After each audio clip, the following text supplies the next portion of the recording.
Essentials, tattoos, lifestyle, culture. Hosted by Primo. What's up, everybody? We are here again, Essentials Podcast number 6 with my boy Steven. How are you, my boy? What's going on, man? How are you? Thank you for having me. I want to thank you for stopping by and being here with us today. And Steven is a local, we want to say local tattoo artist out of Upland, right? Upland, California? Upland, Yes, California. sir. Golden Triangle. Golden Triangle. So you've been parked right there for quite a while already, huh? We've been in the city of Upland for 10 years, and we house about 24 artists and a handful of guest artists. What? 24 artists. 24 artists, bro. 24 artists, with a handful of guest artists that kind of come and go throughout the month, you know. So we see a lot of movement, and we have a lot going on. Yeah, just one day at a time, just helping the community and giving back. That's what's our goal. Man. From here, from Riverside, Upland is about 30 minutes. 30 minutes. Yeah. 30 minutes. And I mean, personally, I've seen this guy's growth. I've seen what you're doing with your place. Thank you. I see what you're doing with everything. And I just had to have you on our podcast because I feel like right now in this current time, you are pretty much one of the guys out here that's stepping up.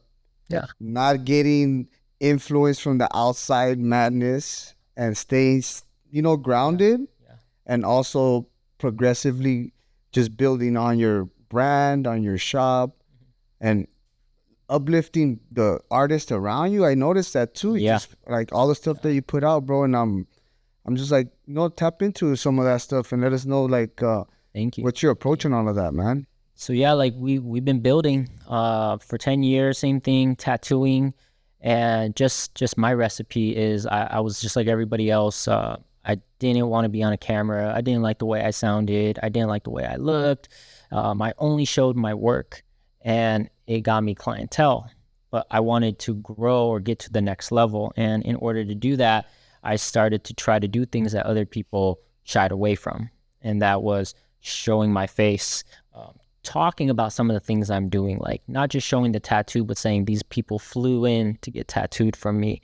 I'm gonna fly out to this city to go do tattoos. I started sharing the experience, what is behind the scenes, and just the day-to-day. Then I started showing like my daily habits, reading books, my diet, working out, my relationship with my family, sleep, rest, like a full circle. And how that helps my tattooing, and then how my tattooing helps that. And that slowly attracted the right people to me, to the studio, and it's slowly grown. Wow. And that's just one brick at a time where we got to where we are today. It's crazy to hear that, like, the things that scare us to, like, the things that we're scared to do, are pretty much the things that are the ones that helped you. Light switch. Right? Light switch. The transparency that you gave your audience or the universe or whatever you want to say it is, like, it's really what, like you said, it called the right people to you, right? Yeah. That's pretty cool, man. So 24 artists, man.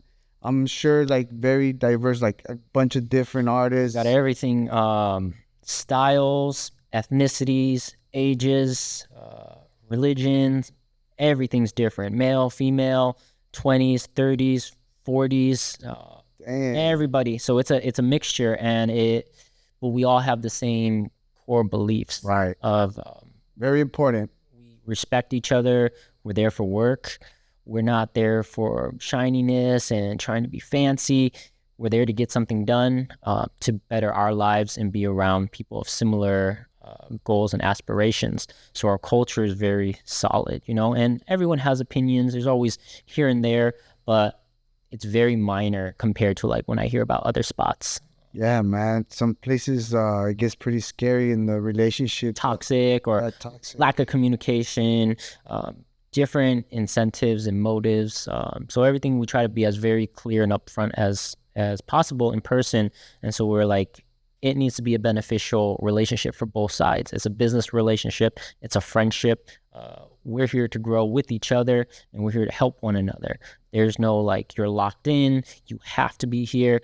It's more of a, I want you here, and if you want to be here, let's work together to help each other. and if we can grow together, why not?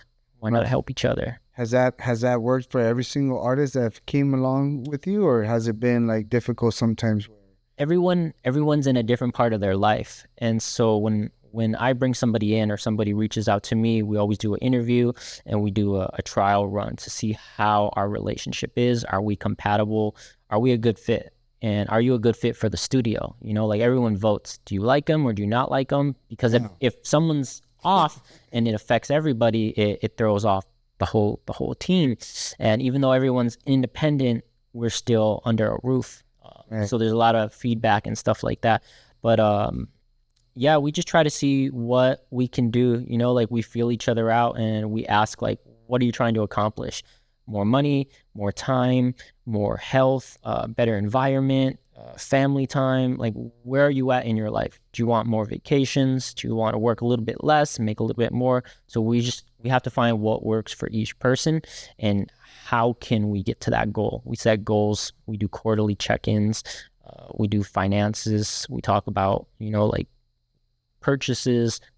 So yeah, it's a whole entire thing. That sounds pretty cool, because it seems like you got everything covered, and for a person that is really putting the time and effort into something, and to actually kind of like in paper, I'm assuming you can see the actual return, right? And okay, if you do this in this period of time, you can accomplish these goals, right? We try to do those things. And it's very good to have that visibility, like when you see it, like they always say, write it down. Write it down. Numbers don't lie. Exactly. Keep track of where things are going, and you have a plan on how to get to the next level of your life, whatever that may be. That's cool, man. So I mean, it's working for you guys to have 24, to accomplish 20, because you didn't have that many. Last time I had sit down with you and talk, did you always have 24? No, I think in the past year we gained another maybe 10. So when I sat down with you, we were like at 12 or 14. Exactly. So like, doubled. This is a very clear statement, how don't let nothing scare you, that it's advertisement, man. At the end of the day, there's a plan behind everything. So if you are saying, oh, well, hard times, right? Well, I mean, my homie right here just added 10 more artists to his studio. So in the hardest times you can think in present time, right? Now, yeah. I mean, that just shows you, if your mind is locked in, if you're doing the math and you're doing the things right, you can add value and grow. It's possible. Right? Anything. And like a lot of people said, it was impossible to have that many people. A lot of people said no one would even be able to hire. You can't even fill those chairs.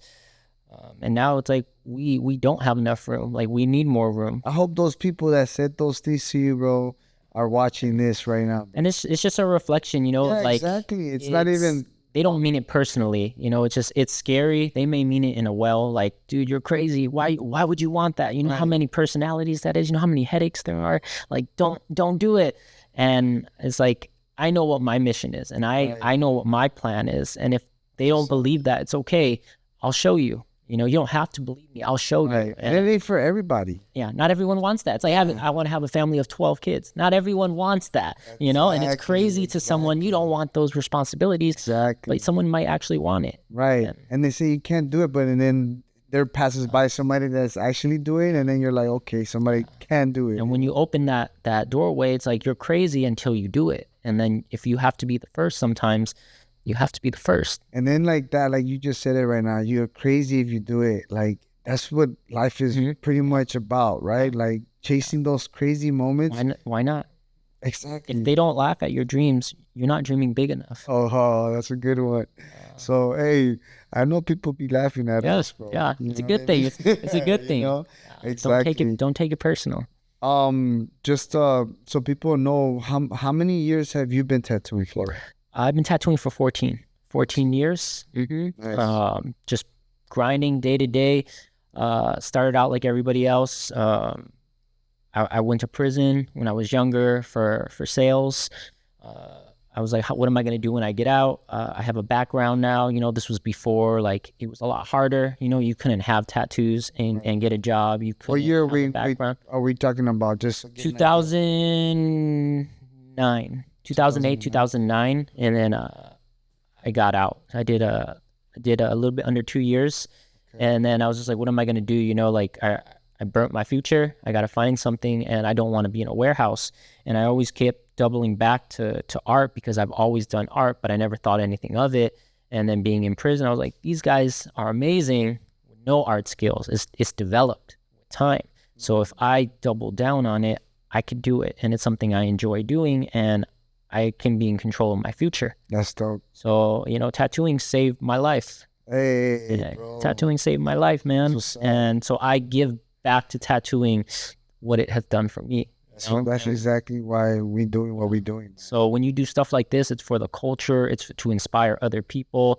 I use my platform to share positive messages. I'm not out there trying to flex or show like, look at me. I'm more in a sense of like, look at what's possible. Yep. And if I can do it with no resources, you can do it. Like it's all up to you. I mean, now that we have the device that we pretty much sleep with, and using it in the right ways, you can accomplish great things, man. Everything. Like you can learn anything on YouTube. You can find information anywhere. You have AI coming out now. It's like, if you choose to not make yourself smarter, better, solve any problems, it's just ignorance. You're choosing to not grow. Yes. And you know what? It's hard though, because once, like in today's world, we're starting to see how a lot of these things were put in place to not allow us to grow. Gatekeep. And the information is not. Exactly. Yeah.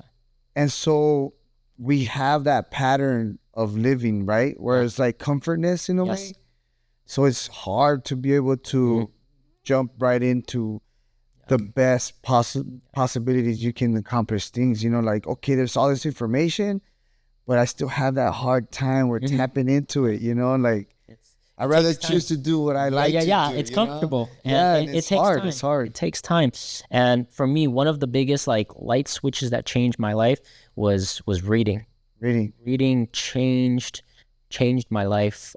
And not reading like in a book, but for me, I always try to find a way to be more productive. And so I listen to my books through audiobooks.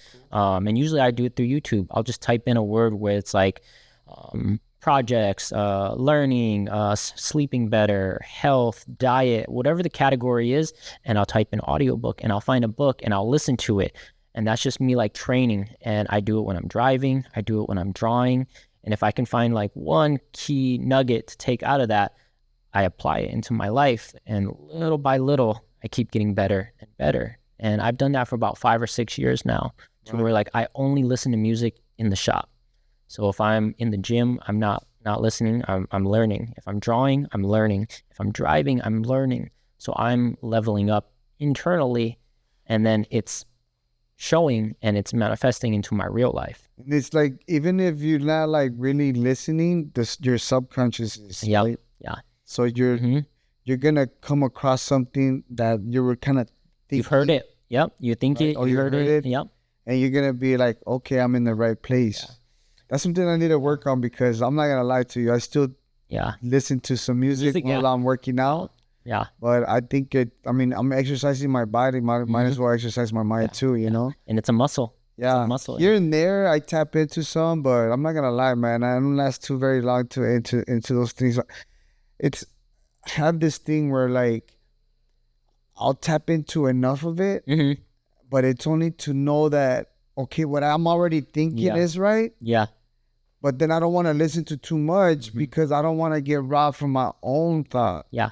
If that makes sense. I think it's like the gym. When I listen to books, it's 20 minutes, 30 minutes max, snack sizes. So you have time to process it and break it down. It's not too much information. Right. So you do it little by little, and it doesn't become a chore. It doesn't become overwhelming. That sounds good. Like you forget what you hear. You only hear a snack size. Yeah, because if you get stuck on that one part and you start thinking about it, now you're missing everything that's playing. Just like a gym. It's like you can't go to the gym for 8 hours straight. It's better to go for 1 hour every day. I bet some people do 1 hour every day. Bro. And the same thing, you listen to it for 30 minutes every day, you're going to get progress.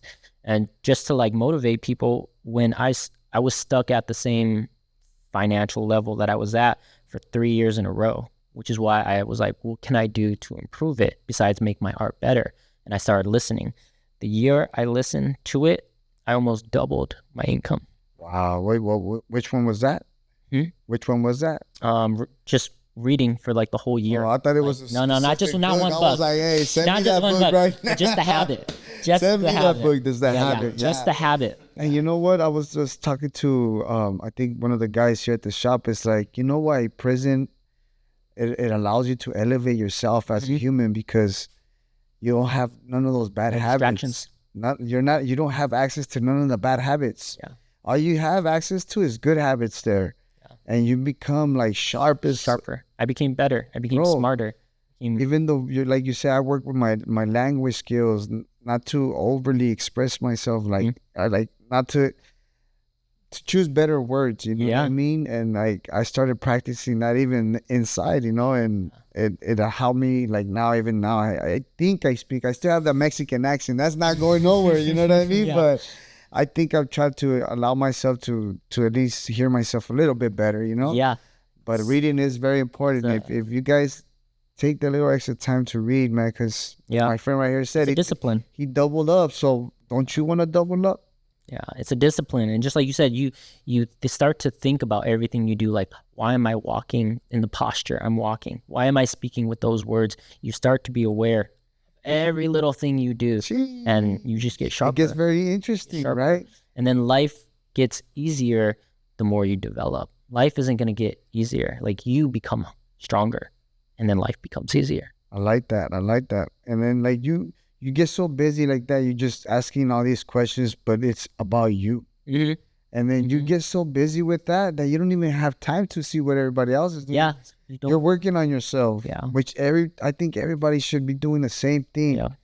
Be looking within. Don't look outwardly at the problems. Sometimes it's the one that's got to fix it. It's within. Everything's inside. Right? Everything. If you're not happy, it's inside. And if you want to solve your career, yourself, your relationships, your kids, your friendships, like everything, it's like it starts inside. And the better you work on yourself, the more valuable you are as a friend, as a husband, as a parent, as a coworker, because you solve problems versus bringing problems to the table. You now have solutions to the problem. That's what's up, man. I feel like at this point in our lives, like, man, like we have to be that version of ourselves. You have to be. I mean, I'm already 40, bro. You know? Yeah. So I don't got time to be acting up no more, you know? So and I think it's already to that point. So if you're already 40, man, you better stop to playing, work. man. Stop playing games, man. Get to work. Get to work. Okay, so moving forward with the tattooing. So you've been tattooing for 10 plus years. Sir. There's a style that you specialize in? So I focus on large scale, like Japanese work, primarily like black and gray, sometimes color, pretty much Japanese. Large scale bodysuit type stuff. I seen that post recently where you had like full back pieces. It was like 8 or something like that. And I was like, damn, my boy's putting in that work over there, man. Yeah, so usually everything's just like half day, full day. And we're doing inquiries are either full legs, full sleeves, full backs. That's the norm. Right.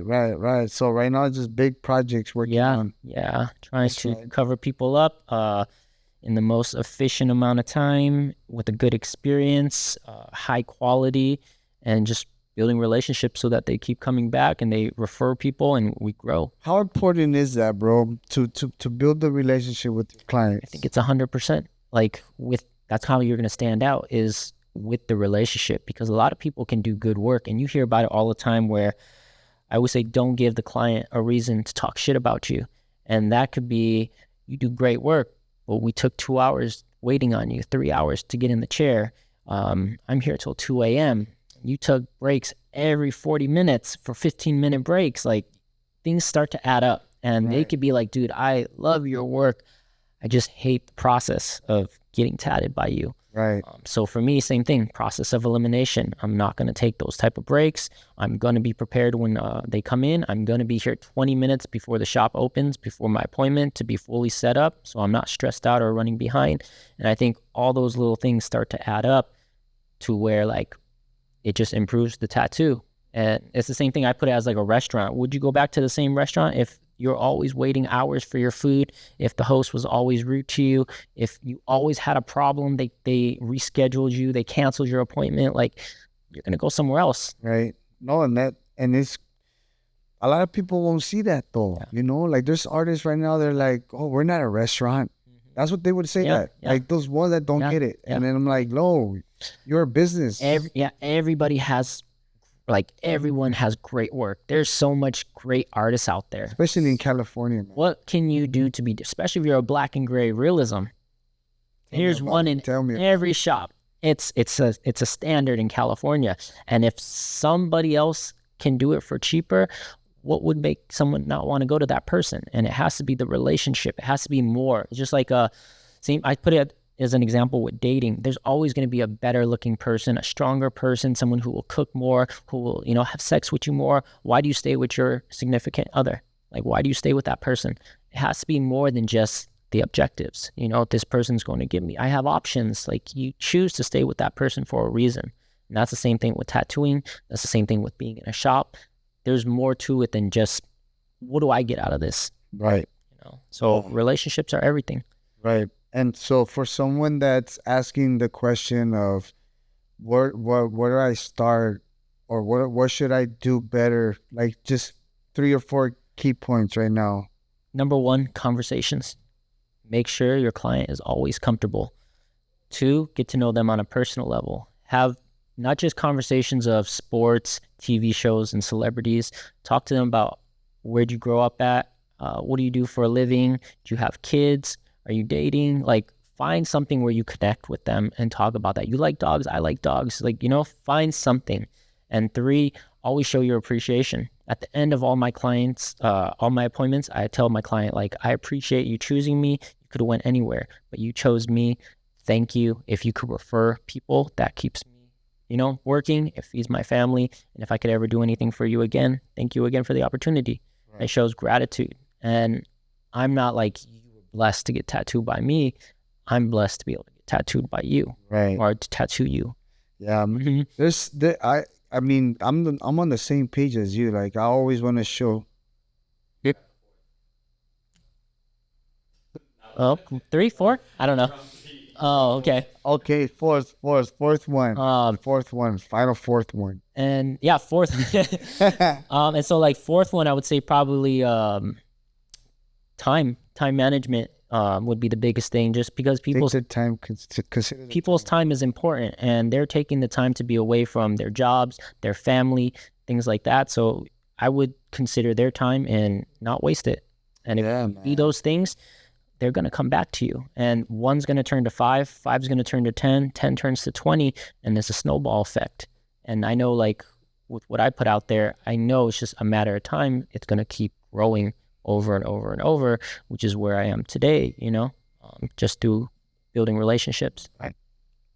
Yeah. No, yeah, that's well said, bro. Well said. Thank you. You couldn't have said it any better, because especially right now. Yeah. Especially right now, the people that are hurting, I'm mostly sure of it, is the people that don't build relationships with their clients. Relationships, consistency, posting. They don't care about showing. The people that were saying, I don't give a shit about my clients and this and this and that, and always saying those kind of things, and like you said, not staying consistent with them. They're probably hurting right now because 100%. Those people went somewhere else. Yeah, just the positive energy, it's like, clients feel when you are upset, you have to make it bigger. They want to change something the day up because it doesn't sit well on them. Like, you can't be frustrated. That's your job, and even though we enjoy it and we have say in it, it's a collaboration. And some people don't look at it that way, but that's the person wearing it. So they got to be happy too, just as much as you're happy to tattoo it.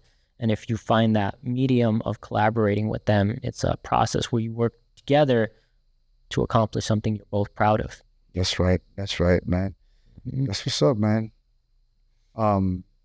So are you guys looking forward to any shows in this year? Well, I mean, the year's almost over. Maybe the next year. Yeah, this coming year, I think same thing as voluntarily. We'll see if a handful of people want to go hit some of the expos that are local. We'll try that out. Some of the artists do some traveling, and they'll go out and do that as well.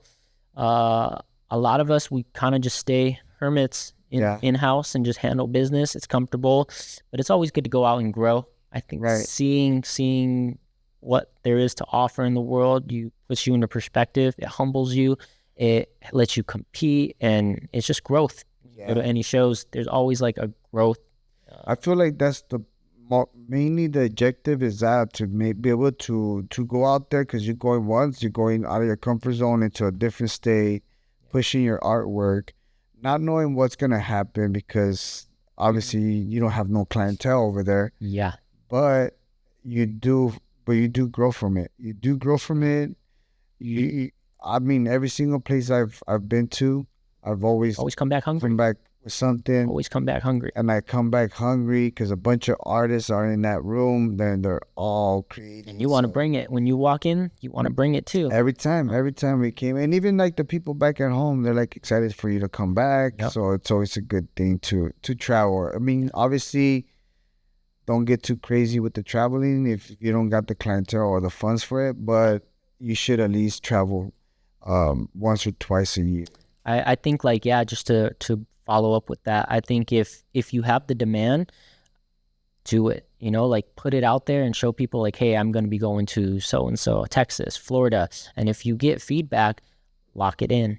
But if no one's hitting you up, that's more of a gamble. And financially, you have to make a good financial choice. Like, should I go all in with no guarantee? And if so, are you going there with the intentions to learn, grow, network, or to make money, break even, or profit? And I think like depending on that will determine like, should you travel or should you not? Right. Those are very key points, because those are all pretty much indications to show you where you're at in your career. Only times I've ever traveled was when I had somebody hit me up like from Texas. Hey, I'd love to get work from you. And I was like, cool, tell 3 or 4 people and I'll make it happen. Right. Put a 50% deposit so it covers all the expenses. We'll lock it in. And once it's there, you do a great job. It spreads. Yeah, you go back. You go back. Now you're doing another 5. Now you're going twice a year, 4 times a year. Now you have a second home base. Honestly, like if you really think about it, it could be like you're setting up shop. Mm-hmm. It's the same. Back in the days when we used to be out there moving, we setting up shop in different places. So different cities, different towns. To me, it was like, you're the plug. Okay, I'm gonna go out here. I'm gonna go set up shop. You're the only one doing black and gray out there, and no one else has it. Right. Like you're the supplier. Yep. And so it worked out. Like I said, it worked out for me. Out of all those shows that I did, probably just missed one bad show. Yeah. But overall, my accomplishment, my goal was to do a 4 year of travel. Yeah. Just for my personal career. Mm-hmm. I accomplished it. Yeah. For me, that was like, it's like done. Now I do very strategize where I want to go. And sometimes, like you said, probably just park it. Yeah. We're family, man. You know what I mean? For me, traveling, like I stopped traveling, and now a lot of time, since COVID, my last trip was supposed to be during COVID, and it got canceled during like the shutdown. But since then, I haven't traveled, and a lot of people have came to me. But the same thing, at my point of my life, financially, I can make the money here, and I would rather spend my time at home with my family, with my kids, whereas being gone for longer periods of time, I don't necessarily need the financial gain for it, so I'd rather be present with them. So it's just a choice personally. Yeah. In my career, I'm at a spot where I'd rather work from the studio and be home with the family. To really think that so right now with managing those 24 artists right now, going back to your shop. Yeah. Because I mean it's a big number, 24. Yeah. Do you have a team behind that to manage all of that? 50-60% of the studio is probably like independent. Everyone self-sufficient, and we just help one another out. Then we have people who are either like apprentices or like up and coming, and then with them we have like a system where we work together, mostly through myself, and I help them. So I kind of like coach. We give feedback on art before, after the whole process. We have a calendar system, so we're all connected. So when we get inquiries, we do the bookings. We help book for the artist as well. I usually do all of it. So I'm booking, I'm scheduling, I'm price quoting, I'm posting for the social media, I'm posting for my social media, I'm writing stories, I'm doing captions, I'm tattooing full time, I'm designing, I'm sleeping 8 hours, I'm going to the gym, I'm taking care of my kids, like Yeah, bro. So, hey, for anybody out it's there possible. that's listening right now that possible. you're freaking making an excuse that, Possible. it's too much. But my boy right here, he just like I always just couldn't keep up with all those things you do, man. And I possible, mean, you know? like I don't think I do half of that list, Yeah. but hearing this now, I gotta step it up, bro. I gotta step it up, and It's possible. it is very inspiring to hear that, man, because I was about to ask you, like, what's your take on all this AI, like, systems that are coming in right now where, like, you could not be doing none of those things and have this system do it, Yeah. and then you can have all that time doing something else. Yeah. What would you say to that? Or are you considering it or anything like that? I'm always open to learning, and I'm always open to trying to build a system where it's like a smart system where it runs on its own. The better it does that, the more time it is for everybody, the more efficient everybody is. So it's the same thing like a phone. Like if you learn how to use it, it's going to help you. And if you use it in the incorrect ways, it's going to harm you. Right. So finding how to use it in a proper way, it can help you with the design process. It can help you do things. You still have to put your flavor into it, but it's like an iPad. It's going to help speed up the process if you use it properly. And I think it's just in that stage where people are starting to learn. And just like an iPad, it's standard for a tattoo artist to have an iPad now. It's rare to not have one. Right. And it's going to be the same thing with AI pretty soon. I know, man. I'm still hand stenciling, so I still have to. I don't own an iPad. You do not own. I don't own an iPad at all. I've never used the iPad.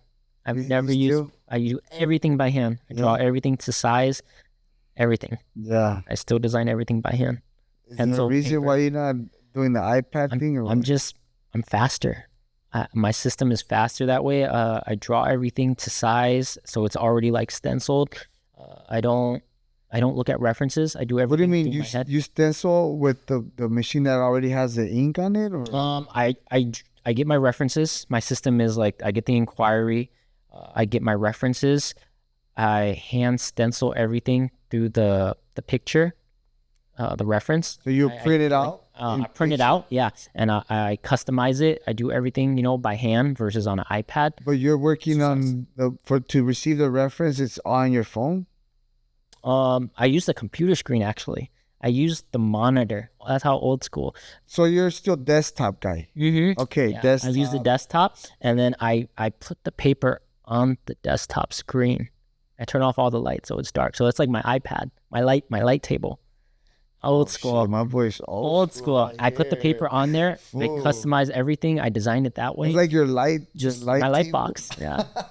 Because before I didn't have money to get a printer, and I didn't have money to print ink and print paper. So I would do everything on the monitor. So now you still keep. I still do it because I'm fast. I can knock out my entire week of stencils in 2 hours. Also, you do all your stencils. All my stencils for the whole week in 2 hours, one day. Oh shit! Yeah. Okay. So my whole week is prepared, and then I get to the shop, I set up, level right there. I'm ready to go. Yeah. I don't start designing or stenciling until the client gets here, and we'll design it and everything. I have everything ahead. So and then I get to the shop ahead of time, and I'm prepared. So usually, the client's in the chair within 15 minutes of arrival. This would be something interesting to get feedback from the people and also like clients. Mm-hmm. Would you rather have that like a stencil already ready to go and everything when your tattoo session is here, or would you rather have like the design time? Like, when does that happen? So they throw me the idea and I do everything, and it's kind of like they're trusting me. I design it to the size I know I want to do because it's going to look good, it's going to age good, right? And the amount of time we have, I'm going to knock it out within that amount of time. So I already know all that going into the design. Right. So is there any moment where you have to send them back an image and say, hey, this is what I created. Usually not. No, Usually majority of them are like down with me, and then when I show them, they go with it. And sometimes they'll be a little bit like, I like this reference better, and I'll have multiple for them to pick. so you have different ones. I have some different ones, yeah. Okay. So if it's like, say it's an angel, you could have 2 or 3 angels that are ready to go, and if they like one, perfect. And if they don't, then you have backup for the next person that's ready to go. You already have 2 more stencils that are available. Okay. So yeah, I have it. I'm trying to be ahead. Yeah. No. Yeah. Yeah. It eliminates a lot, but you add time to your to your whole process. So yeah, it takes more time out of my personal time. I gotta be more organized, and I try to do that on my day off where like kids are in school, so I'm not taking away from anybody. I still get to sleep. It's during my hobby time. It's working, drawing, and then when I get to the shop, there's no lag time in performance because as soon as they come in, I perform, and then I'm able to go home at a reasonable time. I'm not running late hours anymore, and I'm back with my family. I'm back getting rest, and I'm not neglecting where I'm needed.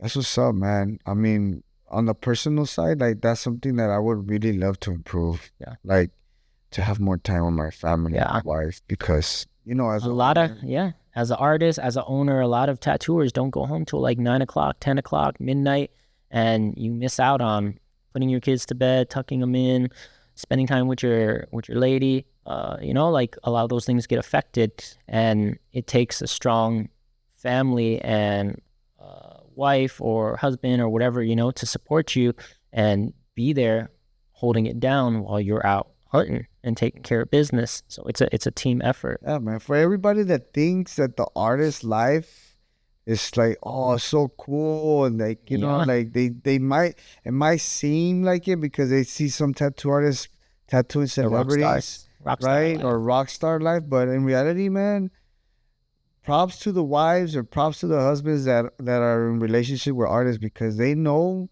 how hard it is to be with us, and for us to be able to manage all of that and not to go crazy.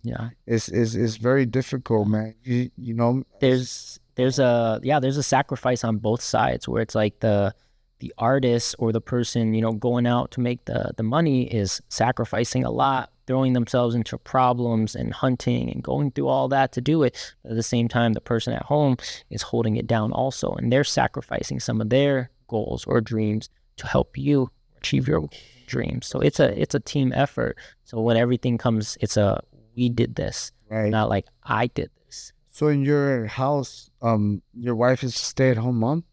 She does eyelashes as well, more for sanity, and enjoyment and just to build relationships. And that's her passion, is to help make people feel beautiful, comfortable in their skin. That's her way of giving back and helping people. Cool. And she enjoys it. So that's something that she likes. She enjoys doing. But she's the backbone to like everything we do, because the more structure and organized your personal life is, the calmer everything is, the more you're able to perform better, because I'm not dealing with chaos and hecticness and all this, like stuff going on. And so she allows me to be able to focus only on my career, on what I need to get done and to perform.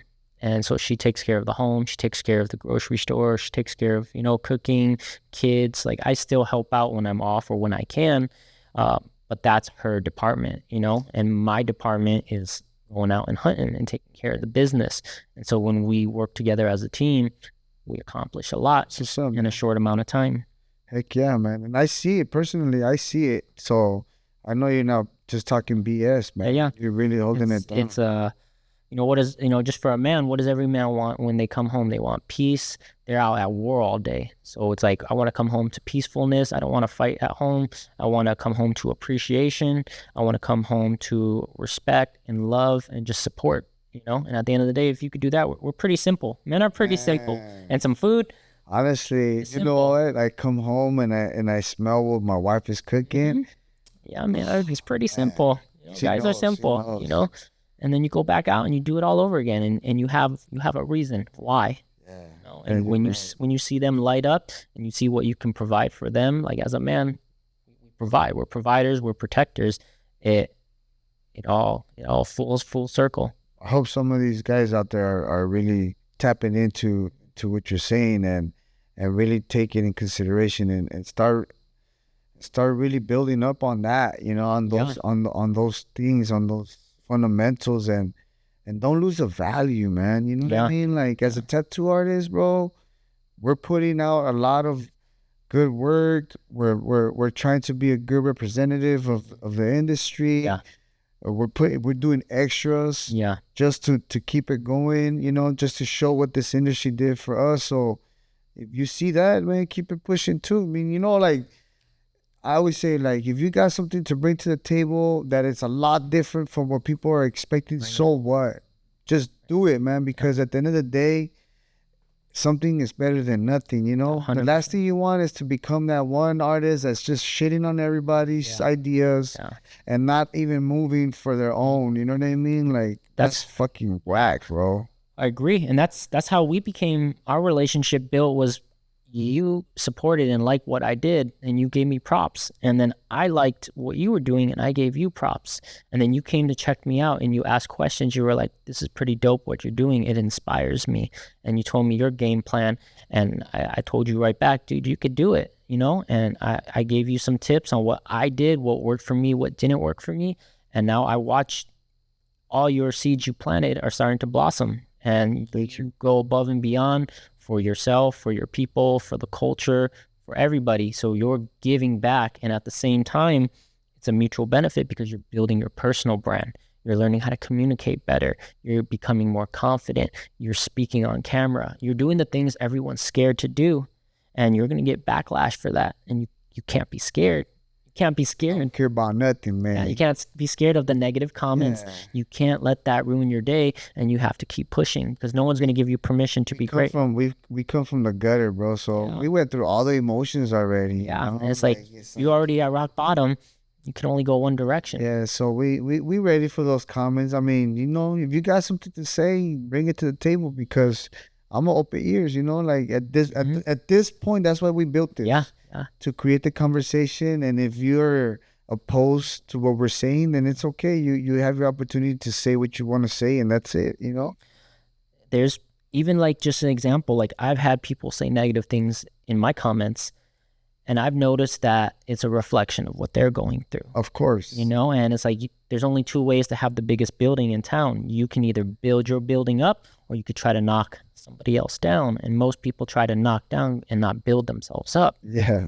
And the way you respond back to them can actually make people appreciate you even more because you were mature about it. You were responsible. You didn't lower your level to try to match their energy. You stayed at your standard. And I think if you do things like that, it's a reflection of who you are. Right. I mean, I'm not going to suffer from what you're suffering from, Yeah.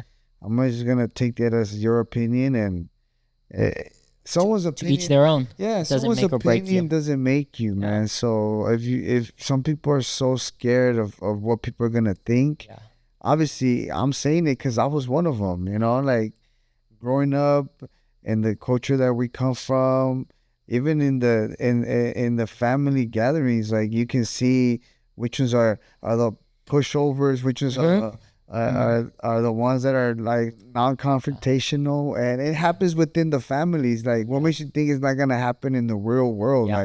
So that if you keep doing what you like, most importantly, right? That's the most important. Do it what you like, do what you like, and doing it out of your heart. Things are gonna go good for you. But if you're doing everything with bad intentions, which we already went through that phase, it's like it's not gonna turn out too good for you, man. Yeah.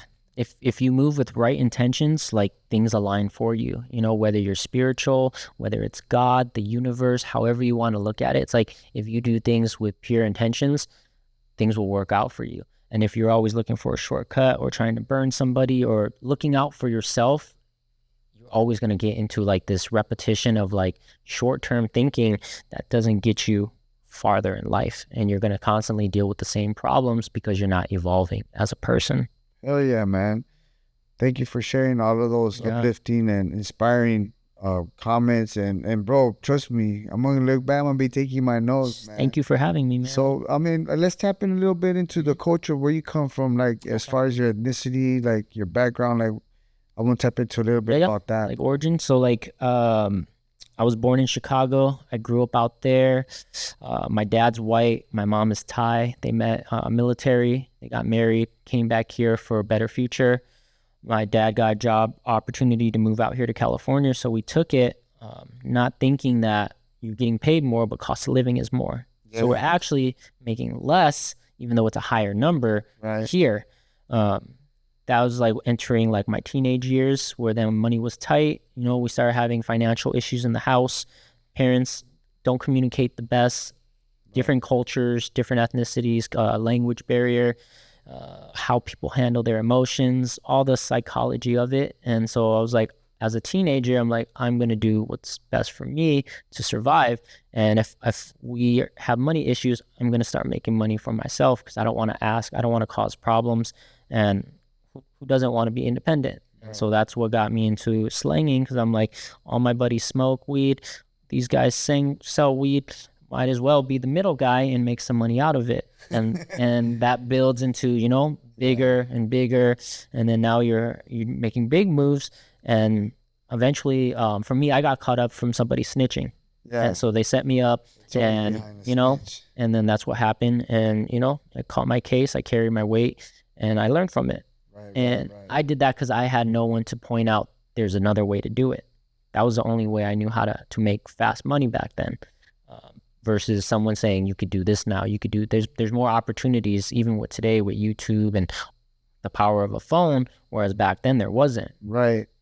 Back then it was beepers, my boy. Used to beepers. Yeah. And so that's where like my origin story of like how I am the way I am, why I think the way I think. And I'm always, I'm a problem solver, you know, and I see like, this is what gave me issues in my family. I saw it tear me apart. So I tried to fix that. And then now when I meet people who are struggling with financial issues or personal issues or relationships, my first thought is like, what are some things we could tweak to fix that? Because not only am I helping you, but fixing your family, fixing the next generation. We're changing those generational curses. That's what it's all about. Into becoming a better world. And then if you think of our kids, that's the world they're going to be living in. Yeah. So you're doing God's plan of trying to help others. It's like people don't understand. It's deeper. Like, help another person is not a bad thing because those people are going to be in the same world where your kids are and your kids' kids. So we all in the same circle. Like, you know what I mean? Like, and there will always be people who are like opportunists or want to just jump in and ride the wave or take what they can and dip out. And you just can't let those people ruin the way you think or the way you act. You know, it's like if you get cheated on, you can't just hate all men or all women. Or if someone does you wrong, you can't be like, I'm not going to hire nobody. Everybody's going to do me wrong. It comes with the territory and it builds tougher skin. Exactly. That's the point of it, I think. Everything is just to be able to control the emotions. Yeah. You know? And you help out of good intention, and what they do with it is on them. And that's a reflection of it. Is funny because you see some people with a bad intention and you know they have bad intention and you're just like, okay, do you want to keep playing this game? Yeah. Let's keep playing the game. Yeah. But also I wanted to ask you the name Golden Triangle. Why'd you name your shop Golden Triangle? So Golden Triangle, actually same thing, like there's a bunch all over the world, but the main Golden Triangle was in Thailand, and it's right at the border where like 3 of the countries meet. And that was back in the day during the war. That's where all the drugs were sold, the opium, like that was the drug spot. And so it was one of the most negative areas in like Southeast Asia.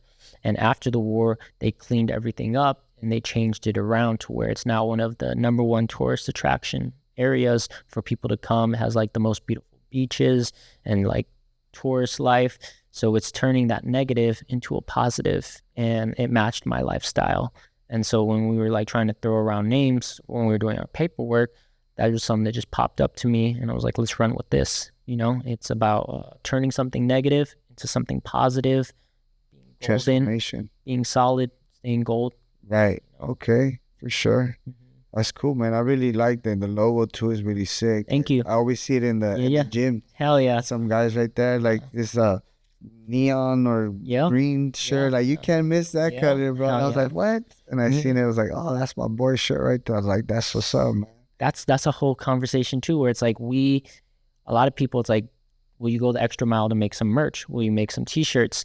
That's extra time. That's extra money. You're ordering inventory. You're pressing it. You're doing all that. You're stacking it, selling it. You're giving it away. The goal is to make a profit. And even if we make no profit, it's awareness. And so we say I give away $2,000 worth of t-shirts, but now that's an extra 200 people walking around in the IE in LA, Golden Triangle t-shirts, and people see it, they recognize it, they ask, and we probably quadruple the amount of tattoos we do because of the awareness. Right. Some people don't think about, because it's like, why am I going to spend the extra time and money to invest in t-shirts or my logo or my design if no one's going to buy a t-shirt? But if you're giving a t-shirt out to every full day session you do as a tip to say thank you, they're going to rock it.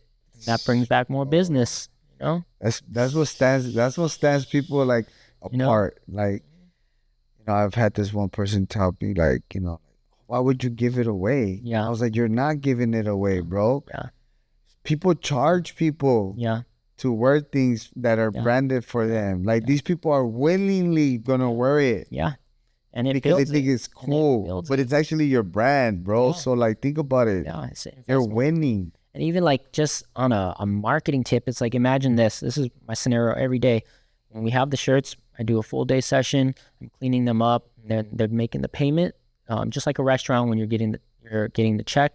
And at the same, when they're counting all their money and they're getting everything ready, they're dialing it. I say, hey, bro, what size shirt do you wear? Let me hook you up. Large. I go grab them a shirt. I say, this is on me. Here's some stickers and a t-shirt. Thank you for choosing me. A lot of times people are like, no, I can't take this. Let me pay. I'm like, no, it's cool. It's on me. The tip is double.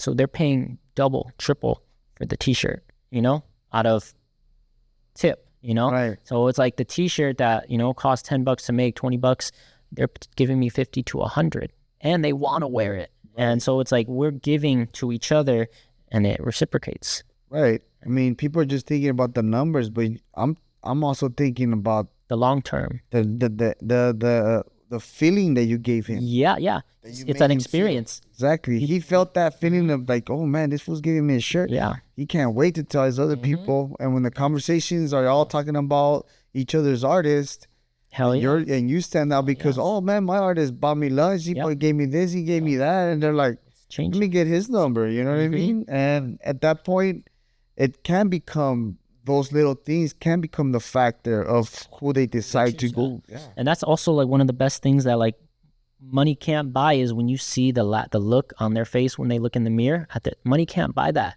And it's the same thing, like when I hear stories where like that, I'm at the gym and some dude had your shirt on and he was like, dude, I fuck with Steve. Hell yeah. You know, like he did my sleeve. He tatted my brother.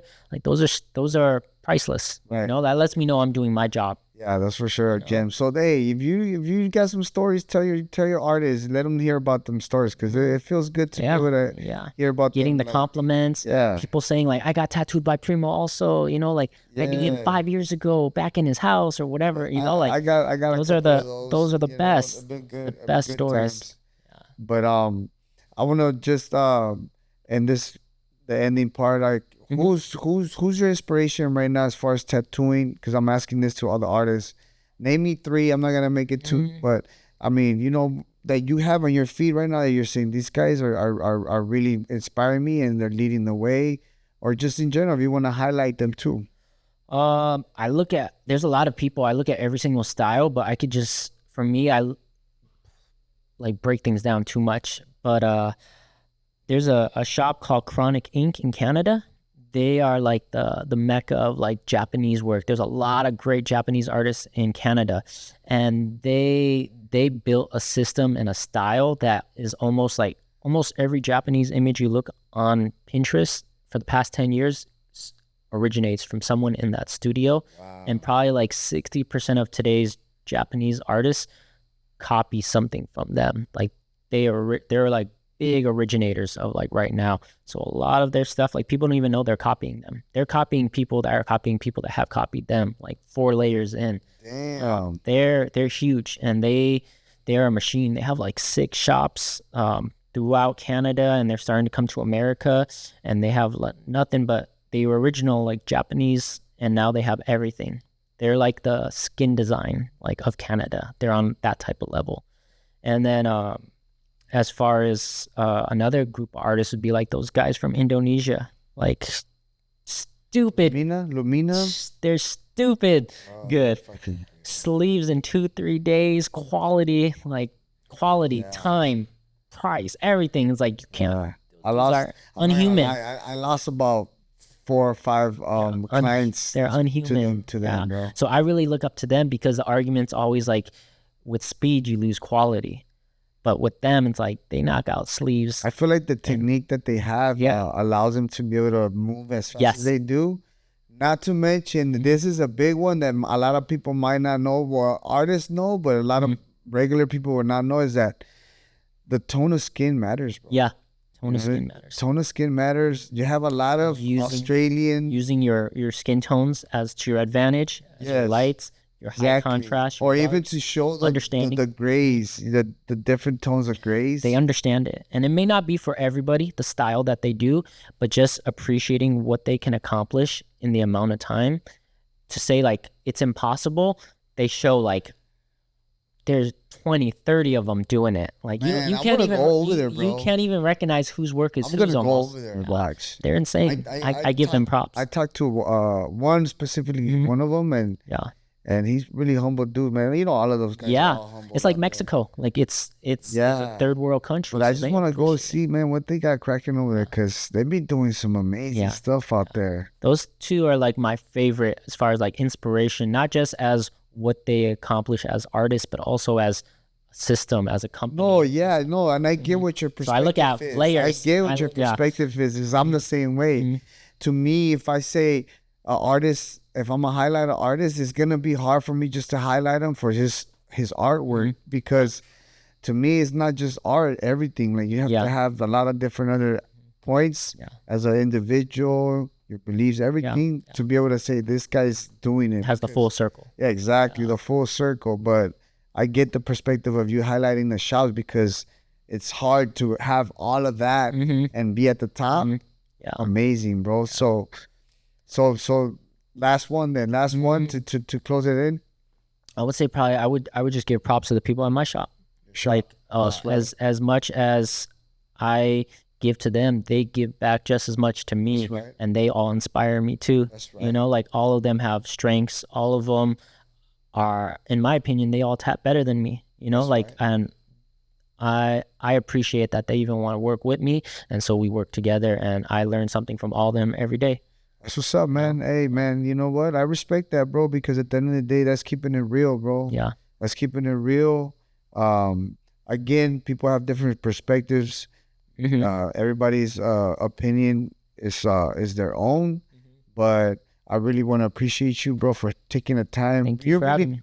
Shared a lot of gems right there for us, and I hope a lot of you guys take the time and really make the change. You know, if you're a tattoo artist, really taking consideration, making some tweaks, just for yourself to develop a better perspective of just in general thinking. You know, I'm not gonna tap into nothing specific, but just general thinking and just allowing yourself a better perspective of everything. You know, my boy's a true inspiration right now. He's doing it. Thank you. While everybody's saying that it's difficult times, you're still pushing your agenda. You're still pushing forward, growing.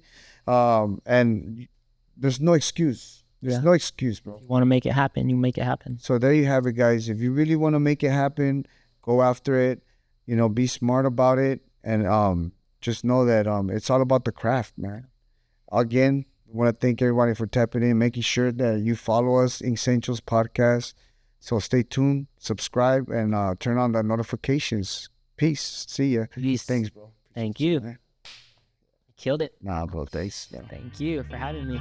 Killed it. Nice.